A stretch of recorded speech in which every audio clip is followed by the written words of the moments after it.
Ngizothanda ukuthi ngikubingelele ngiphinde futhi ngikwamukele khona la kuZimi Live. Uma nje ufuna ukuhlezi updated ngokwenzeka khona la eMzansi, ungakhohlwa ke nje mbukeli ukuthi ke usubscribe kule channel and uphinde phela uklikhe leyo bell for ama notification. So kule video yethu yanamhlanje ngizokhuluma ngama-teaser omkhokha, izinto kumele uyilindele lapha kumkhokha kuloke leli week esikulona. Into yokuqala bayivezayo kuma-teaser baveza ukuthi ke uMabusi uzothola ukuthi ke ukhulelwe ingane yomfana njengoba ke esesibhedlela. Kuzobe kunenjabulo ebandleni nakwifamily yakaMthembu njengoba ke uSiphamandla ebuyile. Ngidlule baphinde baveza ukuthi ke uZodwa uzoba ke nephupho elibi. Babese beveza ukuthi uZodwa uzoba nenkinga mayelana nokukhulela kwakhe, uzozwa inhlungu and bazobeke sebemphuthumisa esibhedlela and lapho khona akazoluza umntwana wakhe. Izinto izoba nzima for Difa nayo ke ifamily yakwaGumede njengoba ke phela bazobeke belahlekelwe.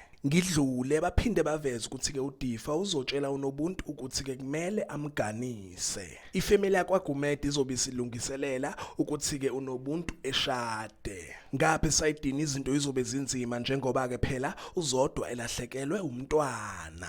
Ngidlule baphinde baveza ukuthi ke uNomkhosi ngeke behappy ngendlela yakhe ukhulekani izinto ezobe zimhambela ngakhona ebandleni lakhe. Uzofile ngathi ukhulekani umvalela ngaphandle. Sengivala baphinde baveza ukuthi uNobuntu uzothi ukuhilizisana kancane nesoka lakhe. Ngiwavala lapha ama-teaser ethu ngiyophinda futhi ngibuye namanye ama-teaser. Cela ungakhohlwa ke nje mbukeli ukuthi ke ulike and ke usubscribe. Ake ngithi ke nje danke ngiyazibongela.